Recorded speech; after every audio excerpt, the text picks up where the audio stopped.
Good morning, everyone. We are the Group 2 from BS Midwifery, and welcome to our presentation.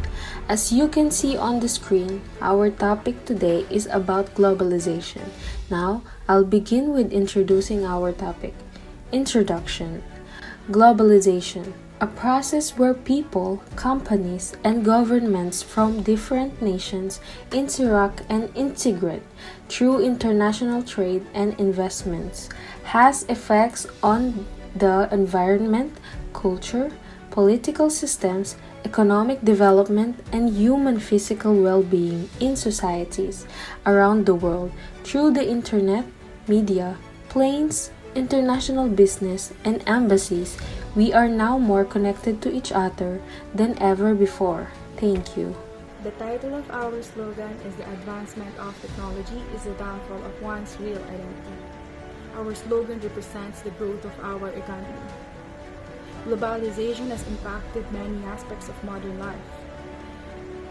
It has affected trade, jobs, technologies, and law, namely.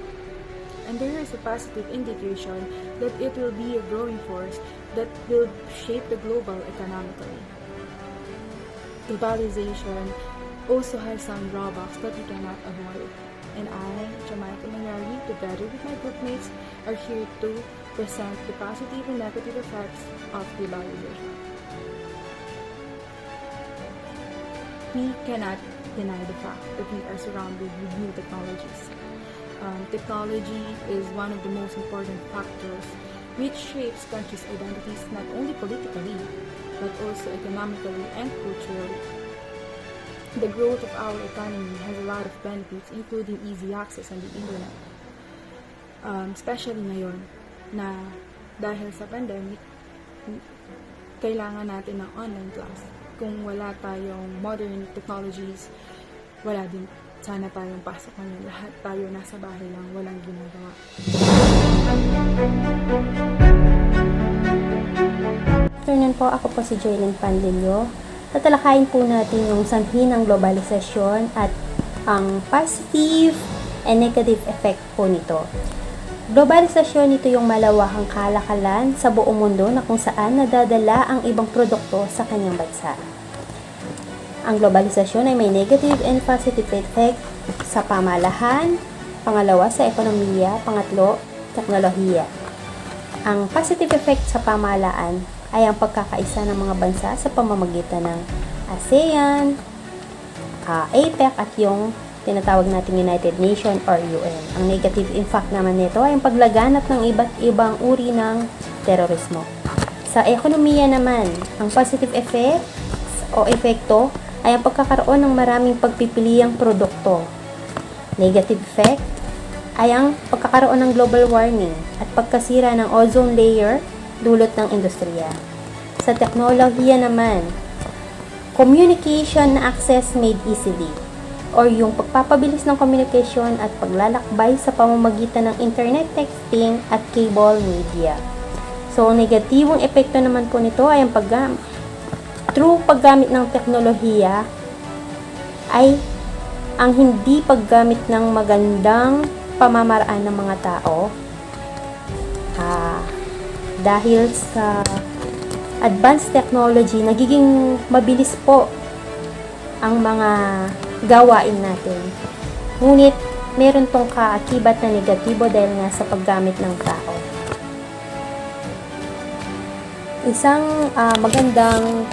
magandang advantages din ng globalisasyon ay ang pagkakaroon ng oportunidad o maraming patrabaho. Ang negative impact naman na po nito or negative effect ay nagkakaroon ng congestion or nagiging limited po ang time. Lagi lang po natin tandaan na ang globalisasyon ay may mabuting epekto at meron ding masamang epekto para sa pagpapaunlad ng ating ekonomiya. Yun lang po. Thank you. And yun ang espiritu ng aktibidad, globalization. Ano nga ba yung globalization? Some argue that globalization is a positive development as it will give rise to new industries and more jobs in developing countries.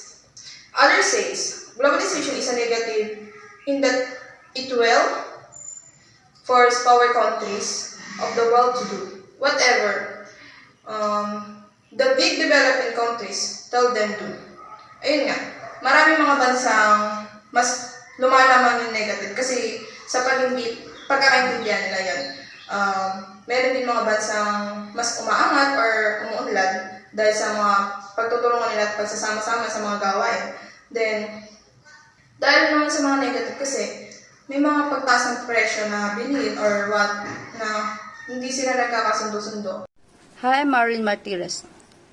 Due to increased positive globalization in developed countries, there is more scope of developing countries to benefit from it. This way, they can lead themselves toward economic success and ultimately achieve better standard of living as well. But then there's a negative effect of globalization or the increase of globalization. And the most common drawback of globalization is that it is widening the gap between rich and poor, where all the rich people are becoming richer and all poor people are becoming poorer. And that's it.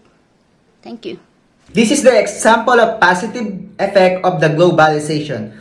First, allows free trading opportunities between countries. Free trading opportunities allows business, organization, and developed countries to invest on developing countries, such as India, Malaysia, rather than Philippines.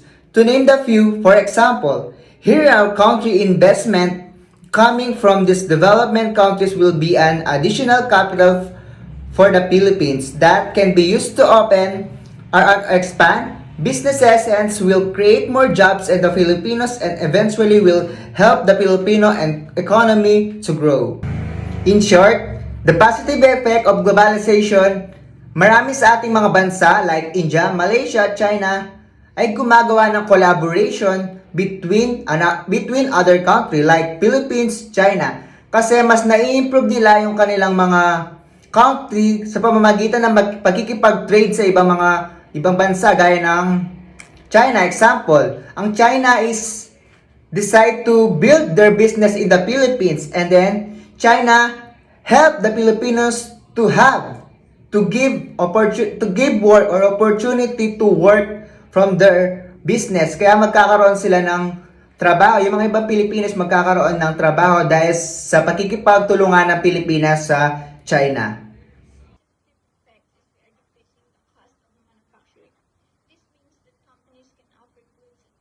Price to consumers. The average cost of goods is a key aspect that contributes to increases in the standard of living. Consumers also have access to a wider variety of goods and flow of resources. Globalization makes the process of flow of resources like labor, goods, capital, techniques, information, and others among different countries of the world, and it helps in increasing the competitive power of business institutions. The negative effects is pollute the environment, run risk with safety, or impose poor working conditions and low wages on local workers. Globalization is viewed by many as a threat to the world's cultural diversity. Many countries are viewed by many as a threat to the world's cultural diversity. Many countries are taking the advantage of globalization to stimulate their economic growth, create more jobs, and improve social benefits. However, they are also suffering several negative effects of globalization. Positive effect of globalization is eroding employment security through a higher rate of job creation and destruction, as well as through the increasing incidence of informal precarious employment. And we improve our technology and obtain sufficient supply of what we require, we can accomplish our occupations or activities more easily now that we have access to technology. Negative effect of globalization. As a part of society, I see that there are so many negative changes happening in our country because of globalization. We forgot our cultures and traditions because of technology. Many people lose their jobs because of outsourcing and an increase in foreign workers' migration.